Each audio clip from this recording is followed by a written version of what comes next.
También aquí saber que hay otras estructuras importantes, como por ejemplo los pliegues gástricos. Estas hendiduras, podemos verla, el estómago se caracteriza por tener pliegues. Este inicio de pliegues gástricos también me dan mucha información al momento de hacer mi endoscopía. Tienen que estar a menos de 2 centímetros, pues, de esta línea Z.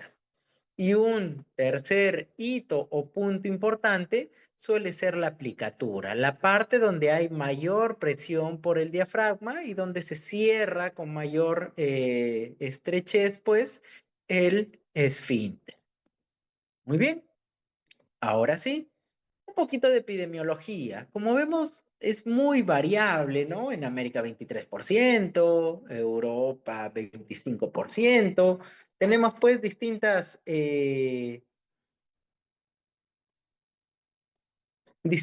distribuciones que van a depender mucho, pues, como vamos a ver, de los factores desencadenantes que a continuación vamos a revisar. Entonces, ya tenemos nosotros más o menos un poquito las estructuras, ya conocemos qué es el esfínter esofágico inferior y que hay una distribución bastante variable. Pero ya vamos entrando en lo que es la definición. Para poder entender una enfermedad por reflujo gastroesofágico, primero tenemos que saber qué es el reflujo gastroesofágico. Normalmente, pues, el contenido abdominal tiene que ingresar por el esófago gracias a los movimientos peristálticos hacia el estómago. Y el esfínter va a evitar que haya un retorno de este contenido, ya que sabemos que el estómago funciona como una gran batidora, una gran licuadora donde va a generar la digestión de los alimentos. ¿Qué es la digestión de los alimentos? Convertir, pues, los alimentos sólidos a líquidos. Para ese proceso va a secretar, pues, algunas enzimas, el ácido clorhídrico, pero también movimientos, muchos movimientos que van a batir o, entre comillas, licuar este contenido para hacerlo líquido y recién pueda pasar hacia el duodeno. Pero en este proceso puede ser que este esfínter no cierre correctamente y puede el contenido regresar. Este regreso de contenido en sentido, pues, contrario a lo habitual es lo que se conoce reflujo gastroesofágico, el escape del contenido gástrico, o puede ser también duodenal, hacia el esófago. Ya lo normal es de esófago a estómago, de estómago a esófago, reflujo gastroesofágico. ¿Y qué necesita para llamarse enfermedad? ¿Un reflujo gastroesofágico por sí solo es suficiente para una enfermedad por reflujo? No. Este reflujo tiene que estar acompañado de cualquiera de las dos cosas, de dos factores. O bien causarme síntomas, o bien generarme, pues, lesiones o complicaciones. Entonces, si traducimos esto un poquito más evidente, más textual, como una fórmula, diríamos que la enfermedad por reflujo gastroesofágico es la presencia de reflujo gastroesofágico más lesiones esofágicas o síntomas. Lo cual nos va a llevar a que va a haber pacientes entonces, doctor, que van a presentar lesiones con reflujo, pero no síntomas. Claro, o sea, un paciente puede no tener síntomas, pero tener una enfermedad por reflujo gastroesofágico, claro. Si es que tiene, pues, esofagitis o lesiones, así es. O puede haber también, doctor, pacientes que tienen síntomas, pero que no tienen ninguna lesión en esófago. También, ¿ya? Dentro de los síntomas que nosotros vamos a poder valorar en una enfermedad por reflujo gastroesofágico están los llamados típicos, que son los más frecuentes: pirosis y regurgitación. ¿Qué es pirosis? Pues es la sensación quemante que tenemos que viene desde el epigastrio en forma ascendente, pues, dibujando, entre comillas, el esófago. Eso es lo que se conoce como pirosis, sensación quemante ascendente. ¿Qué es regurgitación?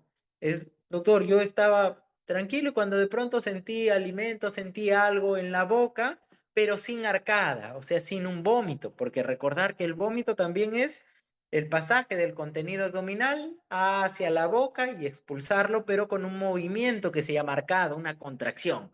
La regurgitación es una regresión del contenido gástrico, pero sin esfuerzos musculares.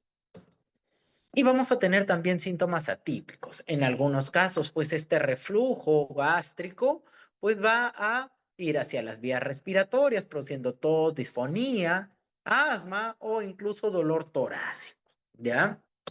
Muy bien. ¿Y por qué se produce esto? Ya estamos hablando que es pues el pasaje del contenido del estómago al esófago, pero ¿por qué pasa si es que ahí hay un esfínter? Pues hay que saber que para que se mantenga este balance entre el contenido gástrico que no regrese a esófago, hay varios factores defensivos, hay unos factores agresivos y unos factores agravantes que se van a sumar para generar pues este desequilibrio y esta enfermedad por reflujo gastroesofágico. Vamos a revisar cada uno de ellos y empezamos con lo que son los factores defensivos, tenemos en primer momento la barrera antirreflujo. Esta barrera antirreflujo, pues, va a estar formada por el propio esfínter esofágico inferior. Quiere decir que este esfínter va a tener una presión, o sea, siempre va a estar cerrado, ¿ya? Normalmente está cerrado, haya o no haya alimento. Se va a abrir, pues, cuando viene el alimento con los movimientos peristálticos, va a generar señales y eso va a permitir, pues, que se abra el esfínter. Vamos a tener también el diafragma, ya hemos dicho, haces del diafragma que nos van a ayudar, pues, a presionar esta zona entre el esófago y el estómago. Vamos a tener el famoso ángulo de His. ¿Qué es el ángulo de His? Normalmente el fondo del estómago en relación a el esófago tiene que formarnos un ángulo agudo, menor de 90 grados. ¿Para qué? El contenido gástrico se va a soler o suele acumularse en el fondo del estómago. Entonces, este gran contenido, al presionar pues este ángulo, va a ser un efecto de válvula y me va a cerrar anatómicamente.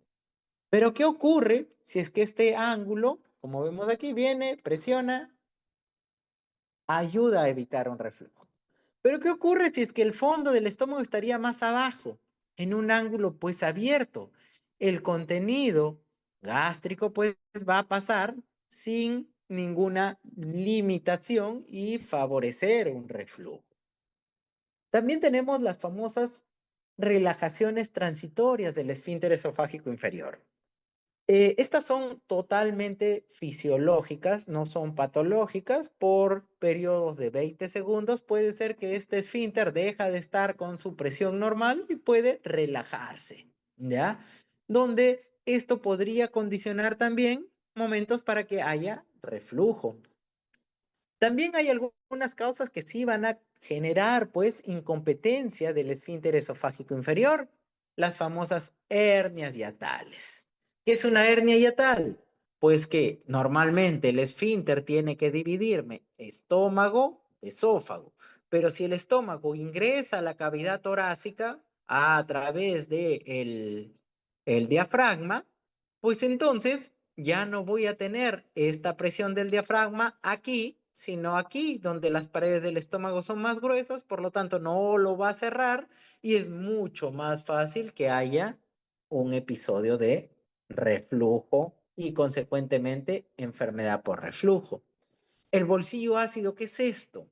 Nos dice la evidencia, pues, que el contenido gástrico o los alimentos al digerirse generan una capa mucho más ácida en su parte superficial. Y si nosotros consumimos más alimento de lo habitual, estamos totalmente llenos, pues esta capa ácida va a ir ascendiendo y va a estar en contacto más cercano al esfínter esofágico superior, inferior, perdón, y producir, pues, reflujo.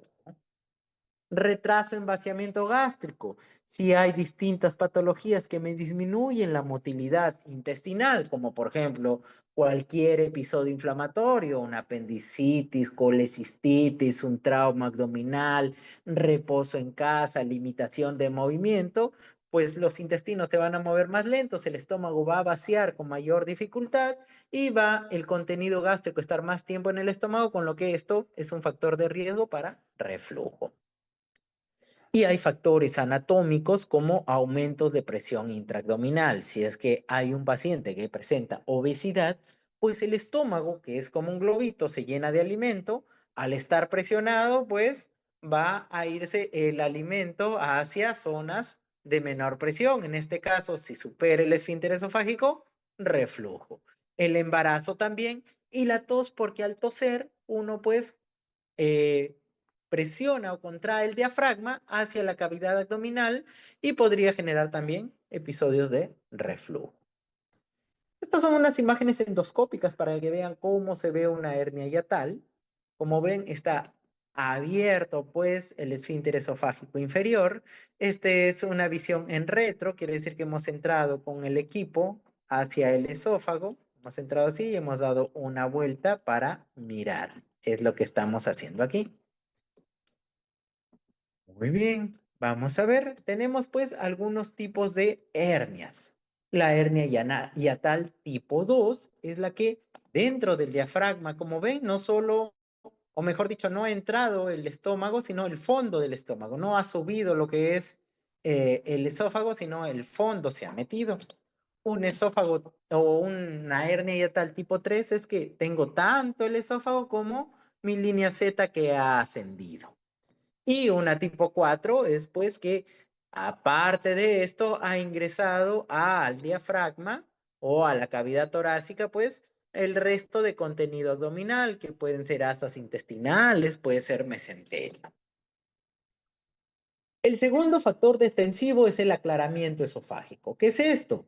Pues esto es básicamente la saliva que nosotros producimos. Normalmente producimos entre 1 litro a 1,5 litros de ácido, de saliva, perdón, y esto al deglutir hacemos una especie de barrido de la mucosa del esófago, facilitando pues que si hay algún reflujo, pues este regrese hacia la cavidad abdominal.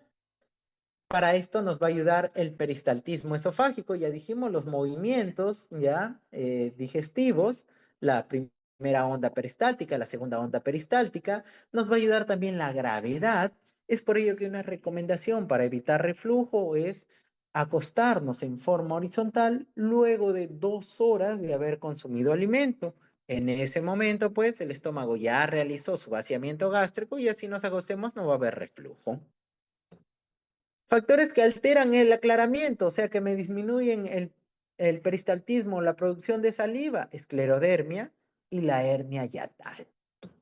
También está el consumo de tabaco y serostomía, que es disminución, pues, de la secreción. Resistencia epitelial esofágica, ¿qué quiere decir esto? Que la mucosa o las células pues de la mucosa esofágica tienen uniones pues intercelulares y producen también capas de moco y bicarbonato. Estas me van a servir para evitar pues que el ácido ingrese o me irrite el esófago. También hay una neutralización por hidrógeno, que eso se va a dar por el flujo sanguíneo para ayudarnos pues a eliminar estos episodios de reflujo y no generen pues enfermedad.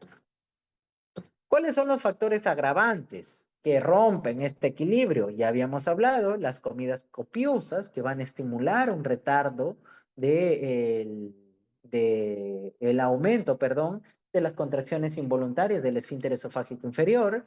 Comer 2 horas antes de dormir, esto va a retardar el vaciamiento gástrico. Como ya dijimos, eh, o mejor dicho, cuando estamos en actividad, en movimiento, pues el sistema digestivo también se mueve, moviliza el contenido gástrico, el contenido intestinal. Pero cuando nosotros vamos a dormir, este movimiento se enlentece, disminuye. Si es que yo consumo alimento 2 horas previas o dentro de las 2 horas a dormir, o sea, como ahora y a la media hora voy a acostarme, aumenta el riesgo de reflujo porque el vaciamiento gástrico no se ha dado, está enlentecido y puede favorecer reflujo. Y hay algunos alimentos también que pueden favorecer que el esfínter esofágico inferior se relaje. Ahí tenemos aquí alguna lista: alcohol, menta, hierbabuena, chocolates, café. Masa corporal, ya dijimos, por la presión intraabdominal que generan sobrepeso, obesidad, embarazo. El embarazo parte de un efecto de presión también por la producción de hormonas como estrógenos y progesterona que relajan y disminuyen el tono del esfínter esofágico inferior. Fármacos. Hay muchísimos fármacos que retrasan el vaciamiento gástrico. Hay otros que relajan el esfínter esofágico inferior y hay otros que disminuyen la resistencia del epitelio esofágico como los antiinflamatorios. El tabaco me va a disminuir el tono del esfínter, me va a alterar el aclaramiento esofágico porque disminuye la producción de saliva y va a estimular la tos. ¿Cuáles son las manifestaciones clínicas de la enfermedad por reflujo gastroesofágico? Ya habíamos hablado, los síntomas típicos, pirosis y regurgitación. Pirosis, ya lo definimos, sensación de ardor o quemazón que asciende desde el epigastrio hacia el cuello. 75% de frecuencia. Regurgitación, retorno sin esfuerzo del contenido gástrico. Aparición de líquido ácido o amargo en la boca. También tenemos algunas manifestaciones extraesofágicas, como tos crónica, asma, laringitis, disfonía, espasmos, ¿ya? Sensación de apnea del sueño, o, perdón, el síndrome de apnea del sueño y caries. Hay algunas asociaciones establecidas y hay también asociaciones propuestas. O sea, las primeras sí tienen evidencia y las otras la evidencia no es muy clara en las propuestas. Pero sí importante también siempre buscar síntomas o signos de alarma, porque esto nos sugiere que no estamos sobre o solo frente a una enfermedad por reflujo, sino hay algo, una condición mayor que está generando esto, ¿ya? ¿Cuáles son? Disfagia. ¿Qué es disfagia? Dificultad para tragar alimentos, odinofagia, dolor al pasar alimentos, pérdida de peso, anemia, hematemesis, que son vómitos con sangre, melenas de posiciones negras, oscuras, blandas, con mal olor y vómitos recurrentes. Muy bien, vamos a hablar, pues, ahora sí, un factor importante, lo que es la percepción visceral. Muy bien, hasta aquí quisiera ver si me siguen, hay alguna duda, pregunta, para poder continuar. ¿Dudas, preguntas? Ana Gabriela Barrientos, ¿todo claro? Sí, doctor. Muy bien, entonces vamos a continuar. A ver, percepción visceral. ¿Qué significa esto? Que la percepción frente a un mismo estímulo puede variar entre distintos individuos. Ejemplo típico, jugamos con una aguja y todos pues nos vamos a presionar con la aguja en la mano o en el dedo. Entonces cada uno va a valorar cuánto le duele. Por ahí alguien dirá, a mí me duele terrible, 10 de 10. Otro dirá, a mí no me duele absolutamente nada, 0 de 10. Otro dirá 2, 3. O sea, la reacción frente a un mismo estímulo va a variar dependiendo de cada persona. Es lo que se conoce también como percepción visceral. La intensidad del síntoma varía entre personas. ¿Eso qué quiere decir? Que indistintamente de que yo tenga pues un reflujo que me genere erosiones en esófago, puede ser que no tenga dolor o puede ser que tenga un dolor intenso, ¿ya? Entonces, saber que la mucosa erosiva, ¿ya? Es más sensible al ácido, pero eso no significa que los receptores de dolor sean también más sensibles. Puede haber, pues, un reflujo no esofágico que puede tener un dolor moderado fuerte, o puede ser que yo tenga dolor sin presencia de reflujo. ¿Cómo es eso? Es lo que vamos a ver ahora. ¿Ya? Entonces aquí tenemos un gráfico en donde estamos midiendo, pues, la exposición al ácido, como ven aquí, y la sensibilidad a esta exposición. A mayor exposición, mayor sensibilidad. Entonces, esto nos lleva a lo siguiente. En una enfermedad por reflujo erosiva, yo voy a tener pues una exposición al ácido y voy a tener lesiones en la mucosa. O sea, sí o sí va a haber un reflujo patológico, una mucosa erosiva, pero puede ser que no tenga síntomas, tenga pocos o muchos síntomas. En el caso de una enfermedad por reflujo no erosiva, ¿qué quiere decir esto? Que yo voy a tener un reflujo que no me causa erosiones, pero se llama enfermedad porque sí me causa síntomas. Los síntomas pueden ser leves o intensos. Una hipersensibilidad por reflujo, ¿qué es esto?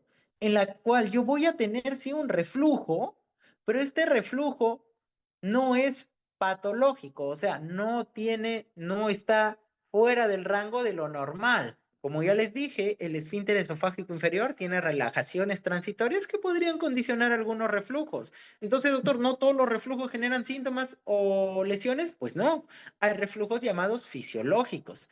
En este caso, si yo tengo un reflujo fisiológico, pero tengo síntomas, yo diré que este es un cuadro de hipersensibilidad por reflujo.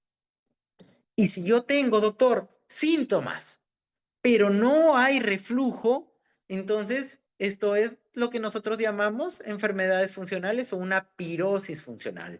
Yo siento, percibo el síntoma, pero este síntoma no está asociado a episodios de reflujo.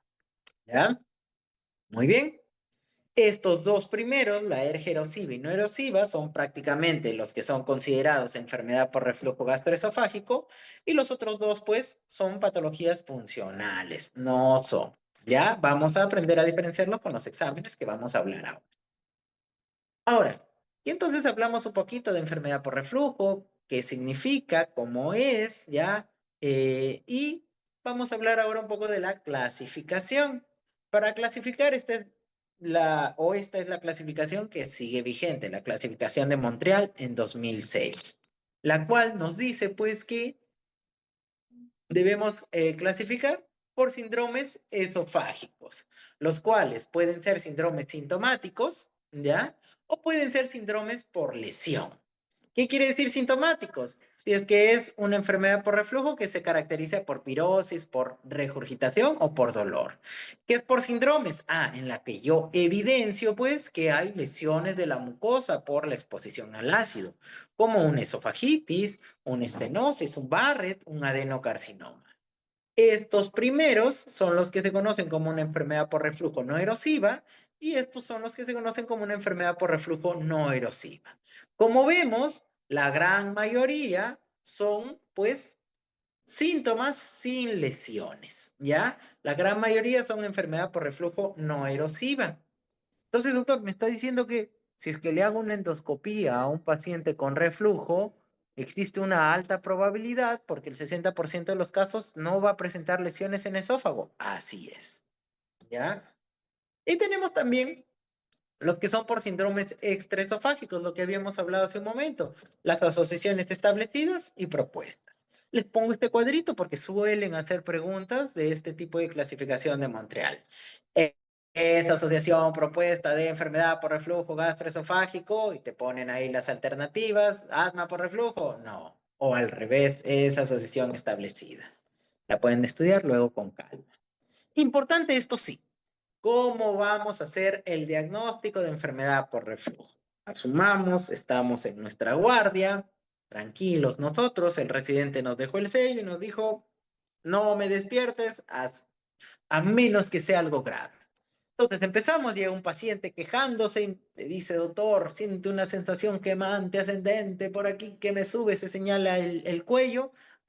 Pirosis. Con ese síntoma, yo ya tengo todo para sospechar enfermedad por reflujo. ¿Qué voy a hacer a continuación? Pues voy a buscarle signos de alarma y empiezo a preguntar, señor, dificultad para tragar, dolor, ha habido pérdida de peso, veo si está pálido, hay anemia, le pregunto si hay hematemesis, vómitos, síntomas de alarma. Sí, evalúo yo y encuentro que hay un síntoma de alarma, pues tengo que proceder con una endoscopía alta para descartar que no haya complicaciones. Ya dijimos cuáles son las complicaciones, pues un esófago de Barrett, un adenocarcinoma o una estenosis, o sea, pues una neoplasia gastroesofágica, un cáncer de esófago distal que esté generando pues este reflujo. Por eso aquí sí voy con la endoscopía alta. Doctor, no hay síntomas de alarma. Es solo pirosis sin síntomas de alarma. Yo puedo proceder ya con la prueba terapéutica con IBP. ¿En qué consiste eso? Lo que me dice su nombre. Dar un tratamiento con inhibidores de bomba de protones y valorar, pues, la respuesta. ¿Qué quiere decir esto?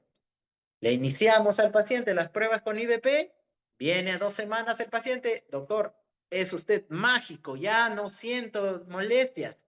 Excelente. Prueba terapéutica positiva, lo que tenía era una enfermedad por reflujo gastroesofágico, completo el tratamiento. puede venir el paciente y puede decirme, ¿sabe qué, doctor?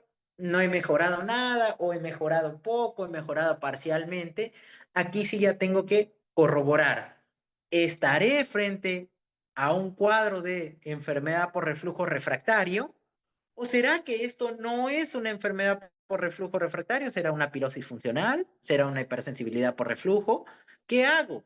Pues aquí ya necesito apoyo de exámenes auxiliares, estudios morfológicos como la endoscopía y estudios funcionales para ver pues si es que hay enfermedad por reflujo. Aquí me va a ayudar pues la pH e impedanciometría y también estudios de motilidad esofágica.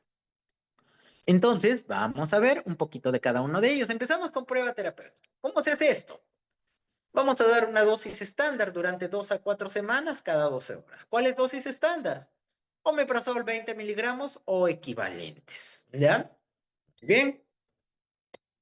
Si hay respuesta clínica completa, ya dijimos, diagnóstico confirmado. Y si hay respuesta parcial, nula o recidiva, pues puede ser algo primero que nos dice la evidencia que debemos buscar una de estas opciones. Muchas veces puede ser porque no hay una adherencia al tratamiento. La importancia de los inhibidores de bomba de protones es que sean tomados 30 minutos antes del alimento. ¿Por qué? A ver, vamos a hacer esto un poquito más dinámico. Vamos a preguntar por aquí. Kevin Rodríguez, ¿por qué debemos tomar los IBPs antes del alimento? ¿Por qué no puedo tomarlo con o después? ¿No está Kevin? Eh, Porque aumenta la parte, los inhibidores de los protones, bueno, la idea es disminuir la parte de la secreción gástrica Ya. y tomarlo antes, digamos, de los alimentos para, este, no estoy tan seguro, pero para disminuir esa secreción de los alimentos y no que no sea tan lesivo. Claro, por ahí va la idea. Saber, entonces, nos está diciendo algo muy cierto, doctor. El inhibidor de bomba de protones, como su nombre me dice, me va a inhibir la bomba de protones de la célula parietal del estómago para que no produzca, pues, el ácido clorhídrico. Por lo tanto, esta se empieza a estimular cuando, pues, se da toda la cascada de estimulación por el alimento que me aumenta la gastrina, la histamina y hacen, pues, que la bomba de protones se active. Entonces, este compuesto ya debe estar en mi sistema para que cuando venga el estímulo no se pueda activar. Si lo tomo con los alimentos, pues el efecto no se va a dar porque ya se va a secretar el ácido mientras absorbemos el compuesto, pues esto ya se ha generado, ya se secretó el ácido. Es por ello que tiene que ser 30 o 20 minutos antes de la ingesta de alimentos. Muy bien, y esta es una de las cosas que a veces limita con los IBPs porque los pacientes o todos nosotros en general, a veces pues estamos con el tiempo, múltiples cosas, de pronto ya voy a comer y me acordé, uy, mi tabletita, la tomo 5 minutos antes o la tomo justo al momento del alimento. Entonces, siempre confirmar una adecuada adherencia al tratamiento es algo que debemos preguntar al paciente, señor, por favor, ¿realmente lo ha tomado como le indiqué? Doctorcito, ¿sabe qué? Me he olvidado o no lo he estado haciendo o lo estaba tomando después del alimento para poder saber, pues, si es que no es realmente una respuesta a mi prueba terapéutica o es que no ha habido una correcta adherencia. Dos, también podríamos duplicar la dosis. Es más, en algunos casos yo prefiero iniciar con dosis doble. O sea, en lugar de iniciar con 20 miligramos de omeprazol equivalente, voy con la dosis doble 40 miligramos. Dos tabletitas o, por ejemplo, en esomeprazol hay una presentación doble de 40 miligramos. ¿Ya está? La otra que nos dice es que podríamos cambiar de IBP. Si ya probé con omeprazol, no me fue bien en mi prueba terapéutica, pero no hay signos de alarma. Yo estoy muy seguro que es una enfermedad por reflujo gastroesofágica, pero que el paciente por ahí no ha seguido las indicaciones correctamente, puedo cambiar. Tenemos mucho en la familia, omeprazol, raboprazol, pantoprazol, esomeprazol, ¿ya? Así que podemos elegir cualquiera de ellos. Y si ya no hay respuesta, ya dijimos, vamos al estudio morfológico, que es la endoscopía. ¿Qué o para qué nos va a servir la endoscopía en una enfermedad por reflujo gastroesofágico? Pues para categorizar la enfermedad, para hacer el diagnóstico, buscar erosiones. Pero doctor, usted me ha dicho que no todas las enfermedades por reflujo generan pues erosiones. Así es, solo el 30-35%. Entonces, el hecho de encontrar una endoscopía digestiva alta no me elimina el diagnóstico. Si ya encuentro erosiones, perdón, pues obviamente ya esta sí me las va a corroborar. Pero también me sirve para las complicaciones, para buscar si es que hay un esófago de Barrett. Pregunta de fisiología, ¿qué es el esófago de Barrett? Américo, buen día.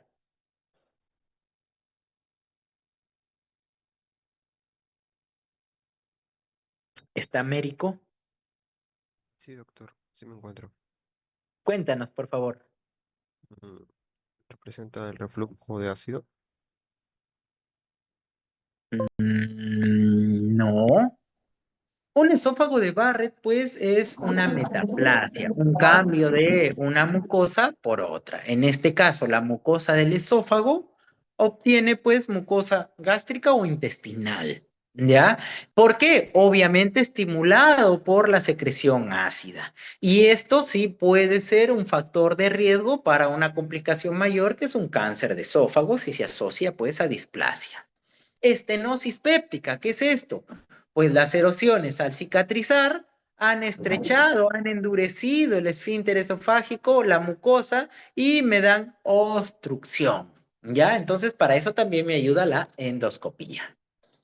Hay una clasificación clásica de esofagitis, ¿ya? Que se llama clasificación de Los Ángeles, una clasificación endoscópica de esofagitis erosiva, ¿ya?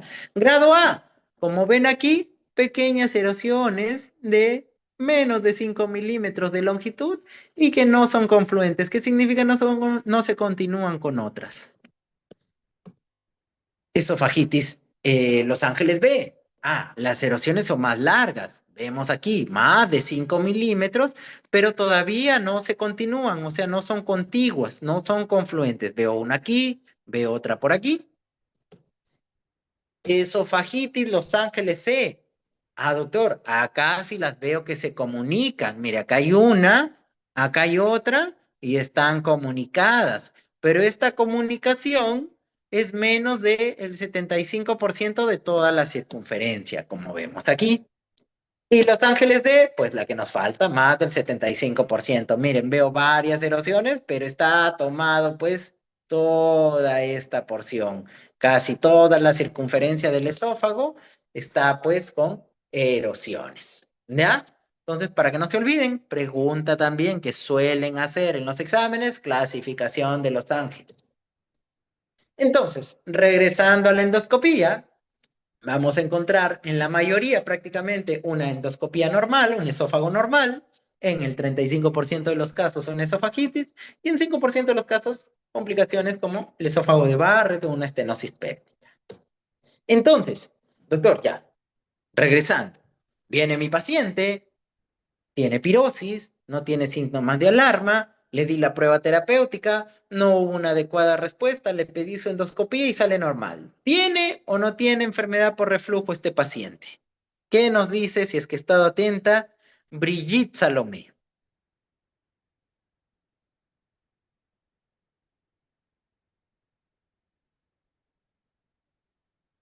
¿Está Brigitte?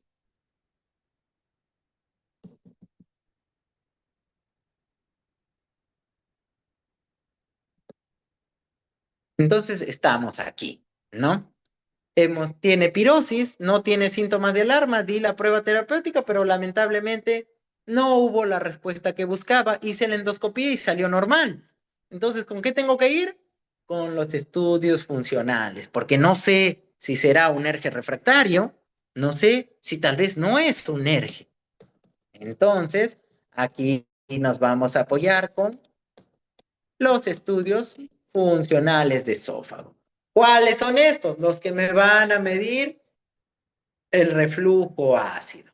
La pHmetría, que es el más antiguo, que son sonditas que se ponen en esófago y en estómago para decirme si hay caída o no. Actualmente ya no se usa mucho porque hay una prueba que es mucho más específica, que es la pH impedanciometría, la cual pues esta me va a dar con mayor exactitud si es que hay reflujo no solo ácido, sino también reflujo no ácido. También me va a decir si es que el reflujo es sólido, es gaseoso, es líquido, ¿ya? Y este examen es el que me va a ayudar para definir si es que es una enfermedad por reflujo, es una enfermedad por reflujo, perdón, es una pirosis funcional o es una hipersensibilidad por reflujo. ¿Cómo es esto? Doctor, yo le hice endoscopía y tenía erosiones y la impedanciometría me dice pues que sí hay reflujo, pues esta es una hergia erosiva.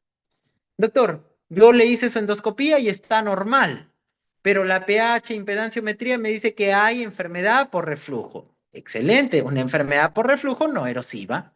Doctor, le hice su endoscopía está normal, pHmetría está normal, pero si hay un reflujo no ácido, esta es una clasificación no, un poquito más especializada de una enfermedad por reflujo no ácido.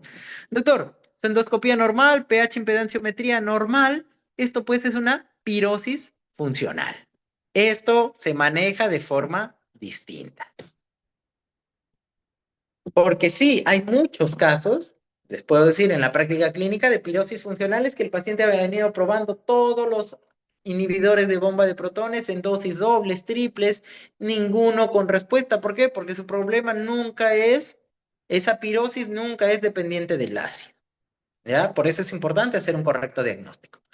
Como también si hay pacientes que vienen, que han probado muchísimos inhibidores de bomba de protones, pero son enfermedades por reflujo refractarias, o sea, sí son incluso erosivas, pero que hay que ir con otro tipo de manejo. Que vamos a revisar un poquito de eso.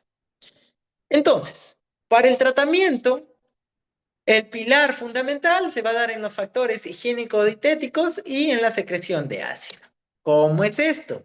Vamos a tener que controlar los síntomas, curar las lesiones de haber, evitar la recidiva y desarrollo de complicaciones como son la displasia y adenocarcinoma. Medidas higiénico-dietéticas. Obviamente, si mi paciente está con sobrepeso u obesidad, pues tendré que inducirle a que haya una disminución de peso. Esto va a tener un impacto muy importante en la enfermedad por reflujo.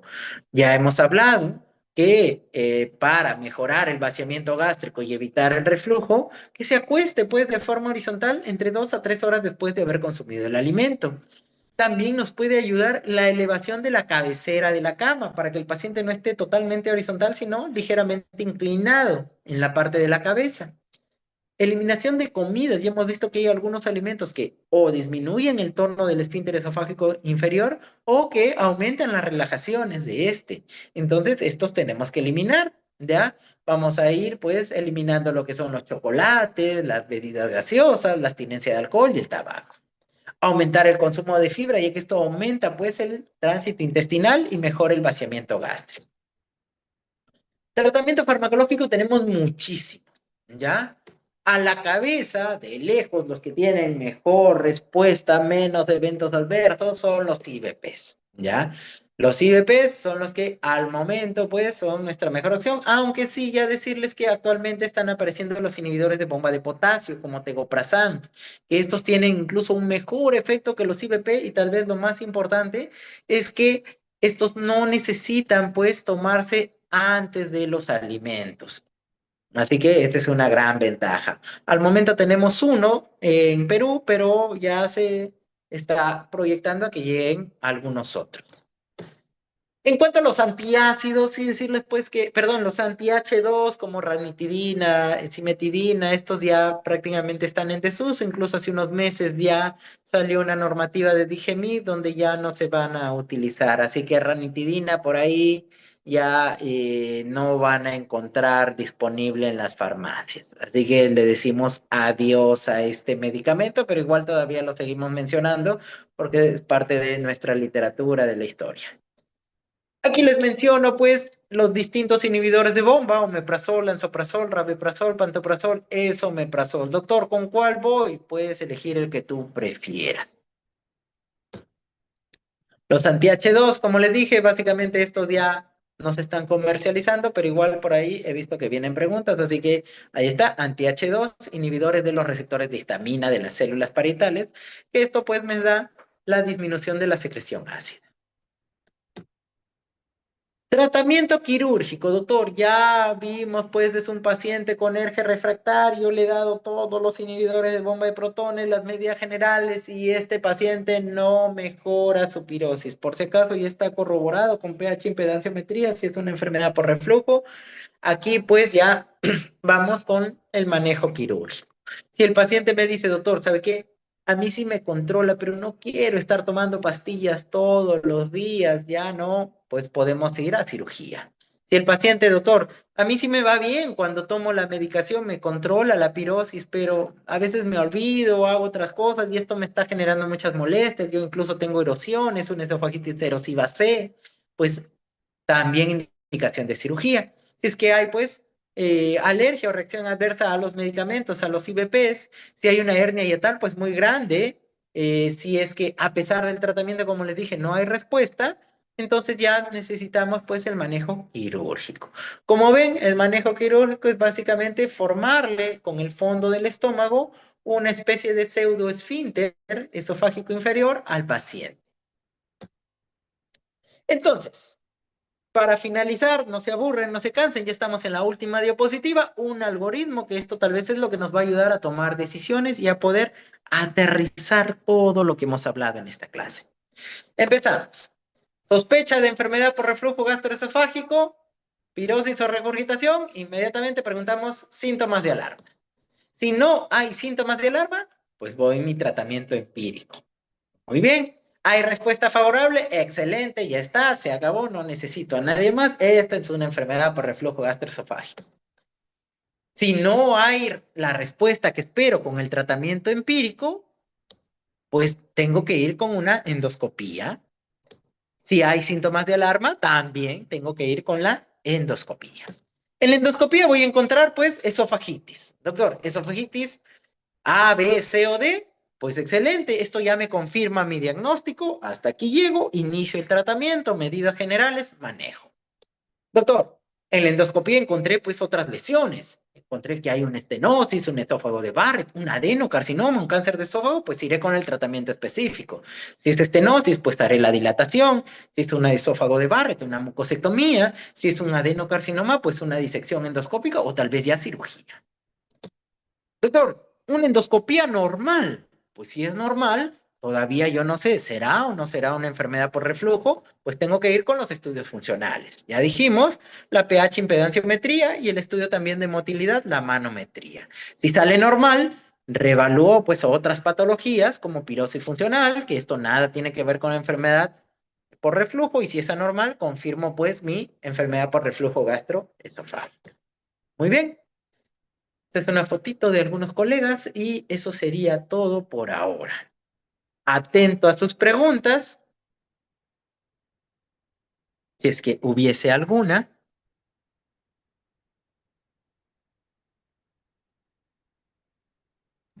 Doctor, en el caso de una pirosis funcional, ¿cuál es el mecanismo que produce la pirosis? Ya.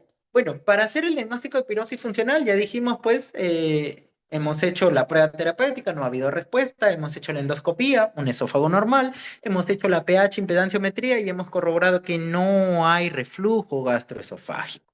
¿Ya? ¿Cómo hacemos esto? Un poquito saliéndonos de la pregunta.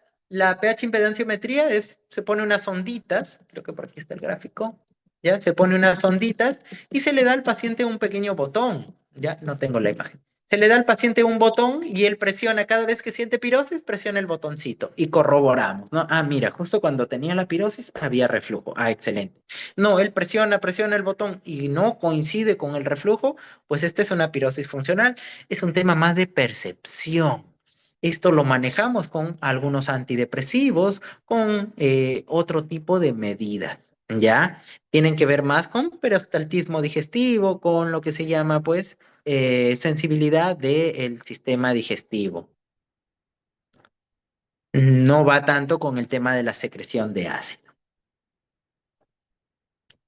¿Alguna otra pregunta?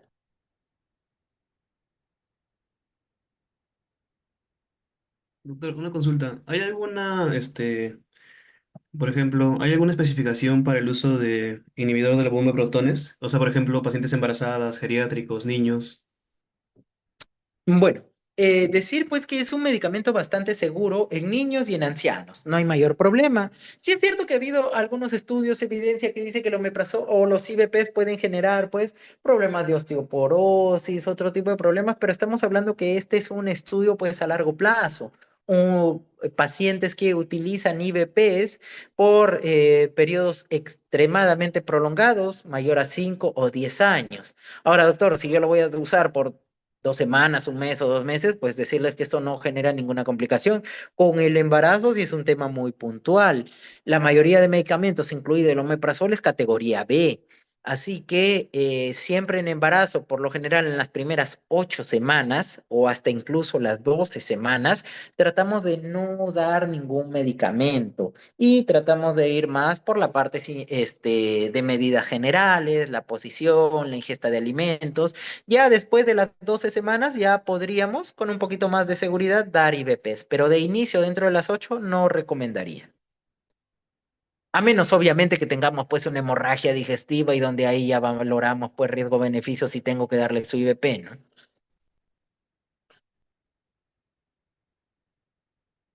¿Alguna otra pregunta? Doctor, ¿y los IDP, después de haber hecho el diagnóstico, se usa de manera definida para los síntomas? No, como es para tratar pues la enfermedad por reflujo, el episodio. Ahora, esta es una muy buena pregunta, porque aquí yo tengo que apoyarme de medidas generales. Por ejemplo, si yo tengo un paciente obeso, pues yo le doy los IVP, va a resolver. Pero si mi paciente no baja de peso, pues si yo le quito el IVP, existe una altísima probabilidad pues de que este reflujo vuelva a presentarse.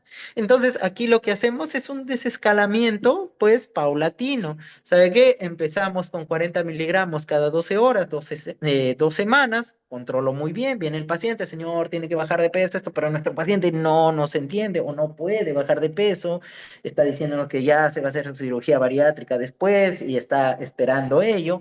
Entonces, ahí tenemos que ir bajando la dosis hasta una dosis mínima que nos dé respuesta. Por ejemplo, le daré 20 miligramos cada 12, 20 miligramos cada 24, voy variando entre 1 a 2 semanas bajando la dosis, hasta lo que tolere el paciente. Algunos pacientes me toleran 20 miligramos cada 48 horas, si le quito eso, pues ya vienen las molestias. En ese tiempo voy a tener que seguir manteniendo hasta quitar los factores desencadenantes. ¿Ya? Ya hemos hablado de ellos, obesidad, o si es una gestante que está pues por las 30 semanas, 36 semanas, le doy hasta que se dé el embarazo y de ahí lo más probable es que ya no lo necesite. ¿Ya? Entonces, sí, por eso hay algunos casos de pacientes que lo toman de larga data. Es una de las patologías que genera pues una probabilidad de tomar por largo tiempo. Hay pacientes que sí toman ya un año, doctor, yo dejo de tomar y empiezan los síntomas. Aquí, como te digo, tratar de ir con la dosis mínima. Y si ya el paciente no quiere tomar medicamentos, doctor, ya me cansé porque dejo de tomar y viene, la cirugía es una opción.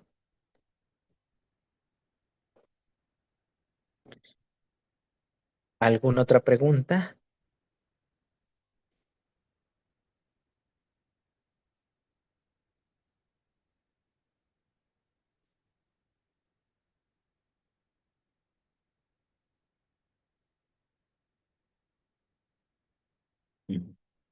Muy bien. Si es que ya no hay más preguntas, ha sido pues un placer compartir esta clase que me apasiona mucho, enfermedad por reflujo gastroesofágico, y hasta la siguiente clase. Cuídense mucho, alumnos, estoy a su disposición. Si por ahí desean algo, me escriben al chat.